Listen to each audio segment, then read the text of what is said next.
Welcome to one of the launching videos of the study Trans Labour Market Wallet. My name is Kristina Alsen, I'm from Medida, and together with my colleague Lucas Romson from Rätt Olika, I've been managing this project. We do recommend you to watch the presentation about trans labour market before seeing this film because it contains important information on the study. This video will be about discrimination and harassment and the findings we had. In the study, the topic of discrimination and harassment was explored in four blocks. The first is discrimination. This is hard to ask about in a survey. Many times we can't know for sure if we've been exposed to harassment or if there is a reason for how we are treated. For example, if we didn't get the job we applied for because we're trans or for some other reason. To be exposed, we also have to have been in a situation where it would have been possible to discriminate. For example, you need to apply for a managing position if you are to be denied one. The second block is about harassment without any sexual connotations. This is the most trans-specific block we have. Many of the forms we ask about are directly related to the situation of a trans person. For example, being misgendered or having heard trans-hostile jokes. The third block, sexual harassment, is less trans-specific, but there are also some trans-specific questions, such as being exposed to questions about physical sex or sexual practices. And the last block is asking about experiences in toilets, changing rooms, showers and such. There are some overlap to other questions, but we found it very important to point out exposure in such areas. All questions we asked were about experiences during the last 5 years and to any workplace, just not the current one. When we compiled the questions, in most cases we ignored single experiences, working with the thought that once is an exception, several times is a pattern. This sets the rib for exposure quite high, which should be remembered when you look at the results. One of the reasons we did this was that we wanted to make sure we pointed out structural and systematic exposure and not single incidents. Another reason is that it gave us the possibility to make a difference between more and less severe forms of exposure. So to give more weight to, for example, rape and physical violence than to a plump comment. So some very severe forms are accepted.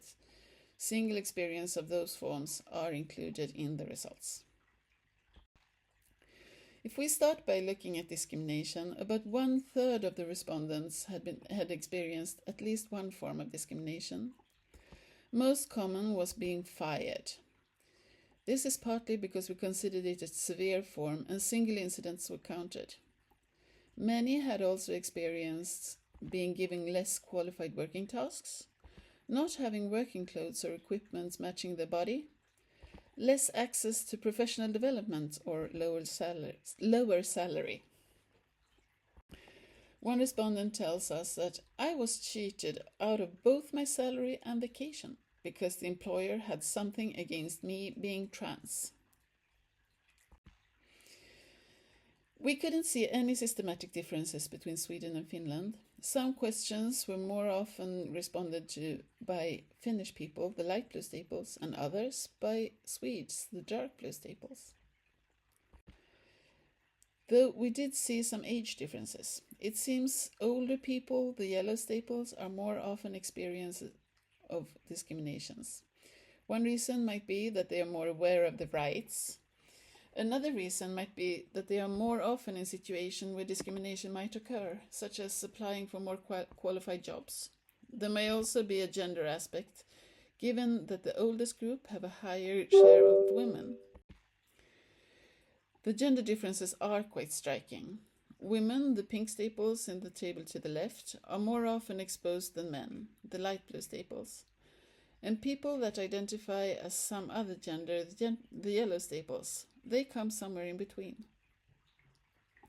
Similarly, in the right table, people perceived as women, purple staples, are most exposed, and those perceived as men are least exposed. There is some covariation with assigned gender at birth, but it's less clear, so we don't think that's the reason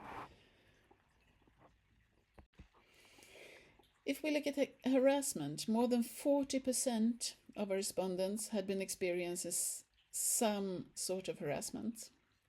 Most common were jokes or comments about trans people in front of them, followed by unwelcome questions, misgendering, spreading of old data. The spreading of old data was considered a severe form, and the qualitative material gave many stories about how bad it is. Let's listen to one of them. A male colleague wanted to know my old name.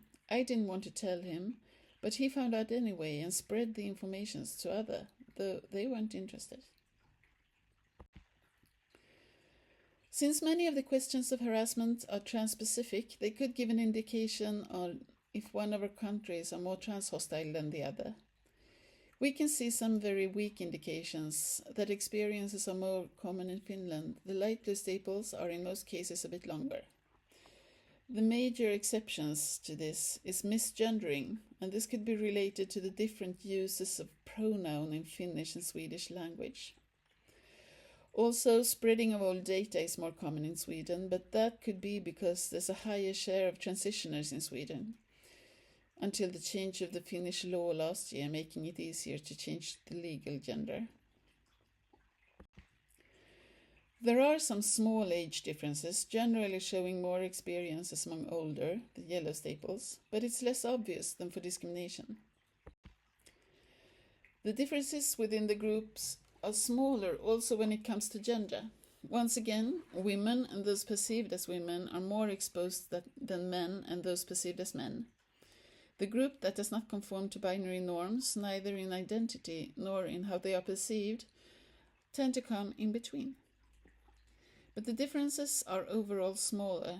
We thus believe that when it comes to harassment, it's more important being trans or visibly trans than your age or gender.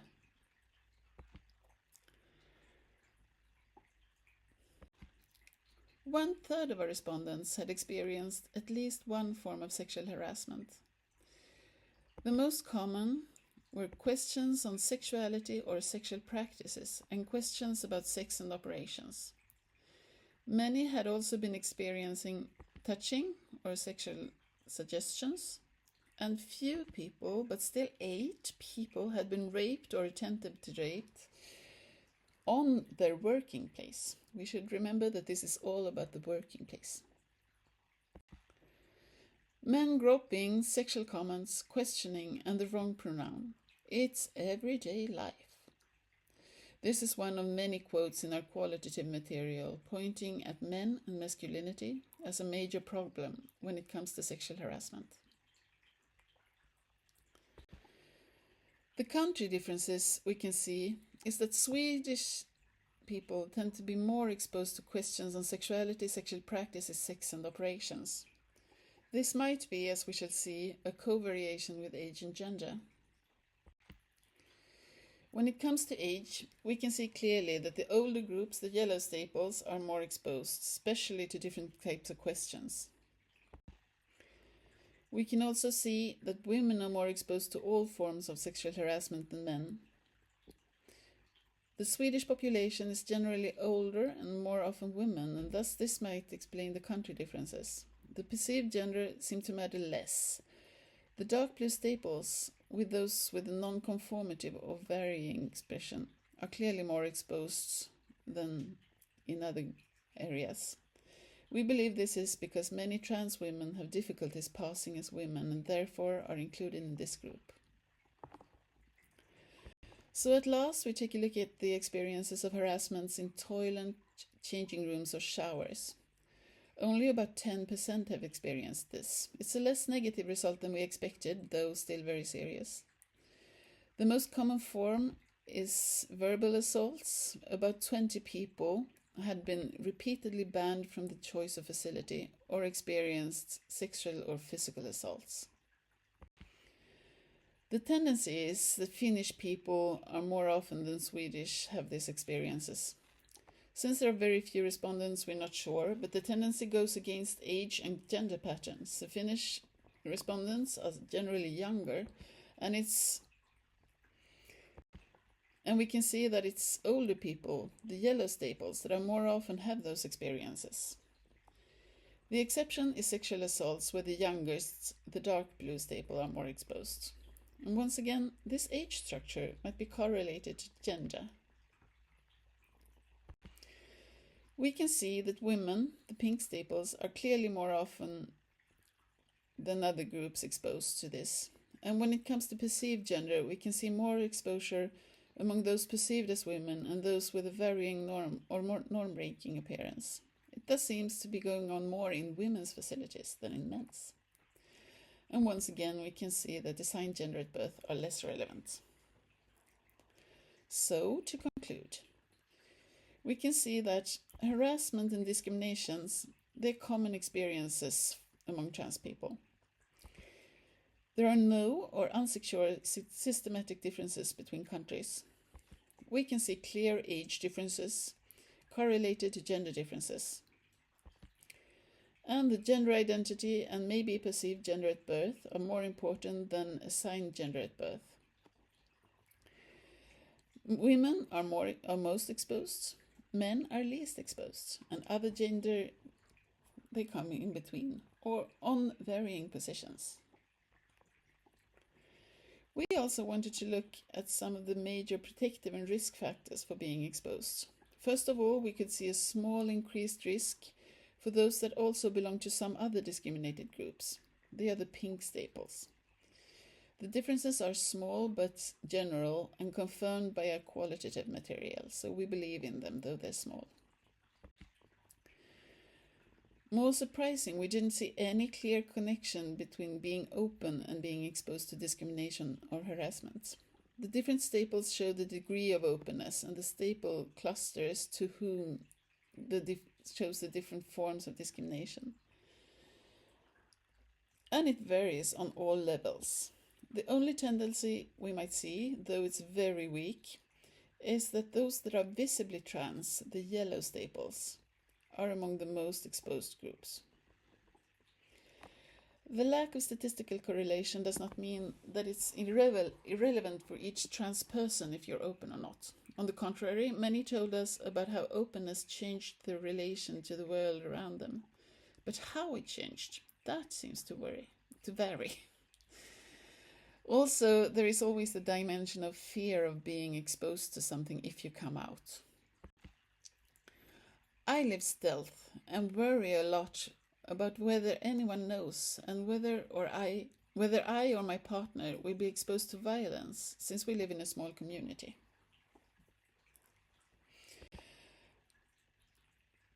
In our qualitative material, several people talked about self-confidence as a protection against discrimination and harassment.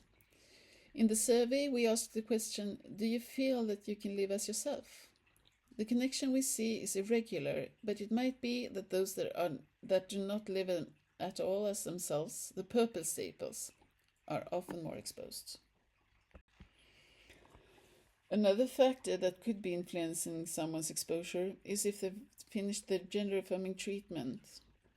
The correlation we see are extremely uncertain, but it shows that those that finished their treatments, the dark blue staples, are a little bit less exposed.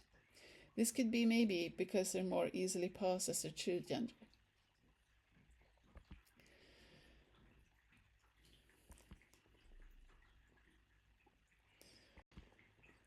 We can also see a likewise extremely weak correlation between exposure and the time one has waited for treatment.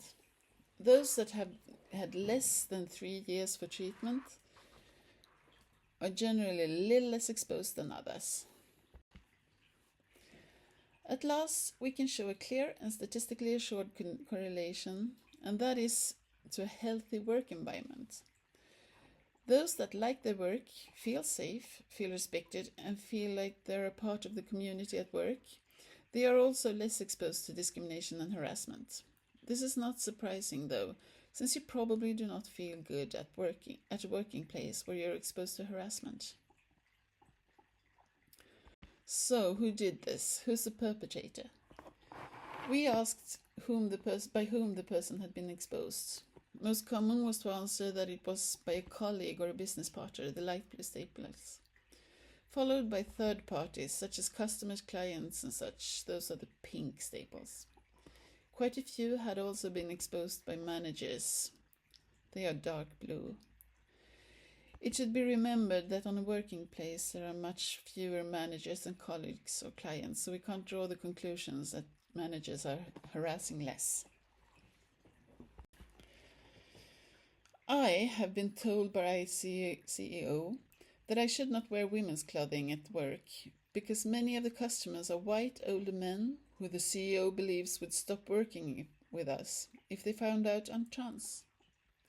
This quota from the survey shows that it's not as simple as bad people harassing. It's a structural problem that goes further than individual attitudes. Only about 20 to 30% of our respondents say they reported incidents always or sometimes. 40% reports incidents in toilets and changing facilities. When they report, it's mostly taken more or less seriously. The light blue staples show that those who received no support is about 1/4, which is serious enough, but it's still most people do receive support. Though there seemed to be a lack of competence. Only the purple staples show that they've received always good support. The dark blue staples shows a majority of cases saying they tried to help, but they did not succeed. And let's listen to a story from a person who did not receive support. I was worried about safety, and the manager ignored it, so I resigned. So, to conclude, very few people report incidents, but when incidents are reported, they're generally taken seriously. But there's a lack of competence among those responsible. By this, I want to thank you for listening to this, and please listen to the other films we do.